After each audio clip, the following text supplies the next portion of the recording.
చలనచిత్ర సీమలో ఏం మాయ చేశారే అనిపించే సినీ మంత్ర నగరి విశేషాలు ఎంత చెప్పుకున్నా తక్కువే. ముఖ్యంగా నటీమణులు, మహిళామణి విశిష్ట నట శిరోమణులు అయిన వారిలో మలయాళీ నుంచే వచ్చిన ఆ నటీమణులు ఏం మాయ చేశారే అని విశేషంగా చెప్పుకోక తప్పదు. అలాంటి ప్రముఖమైనటువంటి నట శిరోమణుల్లో విశిష్టురాలు సుజాత. నటి సుజాత 10 డిసెంబర్ 1952న శ్రీలంకలోని గాలే గ్రామంలో జన్మించి, అంటే మలయాళీ మాట్లాడేటువంటి కుటుంబం వాళ్ళు అక్కడ సెటిల్ అవడంతో అక్కడే పుట్టి పెరిగినటువంటిది. కానీ ఈ దక్షిణ భారతంలోని అన్ని భాషల్లో తెలుగు, కన్నడ, తమిళ, మలయాళం, హిందీ ఇలా 5 భాషల్లో కూడా ఎన్నో చిత్రాల్లో నటించినటువంటి ఒక విశిష్ట నటీమణి. 14వ ఏటనే తపస్విని అనే చిత్రంలో నటించడం, అలాగా 7 సంవత్సరాలు 40 చిత్రాలు, 7 సంవత్సరాల్లో ఆ 40 చిత్రాలని ఒక తిరుగులేని నాయికగా ఎదిగినటువంటి నటీమణి సుజాత. ముఖ్యంగా విశిష్ట దర్శకుడు కె బాలచందర్ ఆయన అవళ ఒరు తొడగల్ కథై అంటూ, అది తెలుగులోకి మన అందరికీ తెలిసినటువంటిది అంతులేని కథ. ఎందుకంటే ఒక సూపర్ స్టార్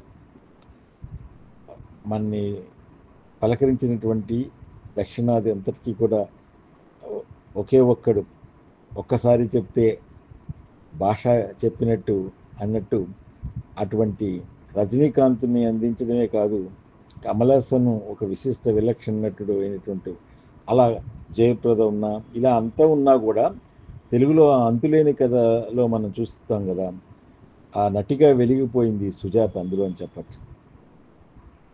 ఎందుకంటే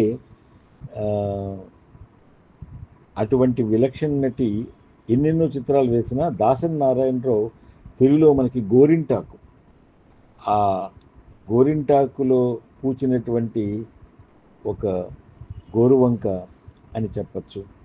అటువంటి విశిష్టమైనటువంటి ఆ సుజాత గోరింటాకు, సూత్రధారులు, శ్రీరామదాసు ఇలా ఎన్నో చిత్రాల్లో నటించి 97లో పెళ్ళి సినిమాకు నంది అవార్డును కూడా అందుకున్నారు.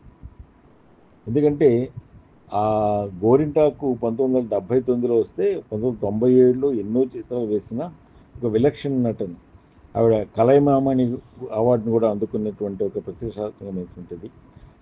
అంతేకాకుండా మనకి బాగా గుర్తుపెట్టుకోవాల్సింది, ఆయన ప్రేమ పెళ్లి చేసుకుని మధ్యలో ఎక్కువ కాలం విరామం రావడానికి కారణం ఇంటి యజమాని అయినటువంటి జైకర్ హెన్రీ కొడుకు అయినటువంటి జైకర్ హెన్రీని ప్రేమించి పెద్దలు ఒప్పుకోకపోయినా ఎదిరించి ఆవిడ పెళ్లి చేసుకోవడం, తర్వాత అమెరికా వెళ్ళిపోవడం, ఆ విధంగా కొంత గ్యాప్ వస్తే, అయితే అక్కడ అమెరికాలో నా సంప్రదాయాలు నచ్చక ఇండియాకి తిరిగి వచ్చేయడం.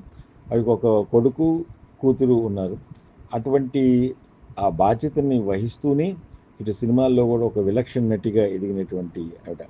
ముఖ్యంగా 7 అంతస్తుల మేడ, సుజాత ఆవిడ పేరుతోటి వచ్చినటువంటి సుజాత కానీ, సంధ్య అనే సినిమా కానీ, పశుపారాణి, సర్కస్ రాముడు, సూరిగాడు, ఎమ్మెల్యే ఏడుకొండలు, ఇలాగా ముఖ్యంగా చంటి విలన్ 2003లో వచ్చినటువంటిది.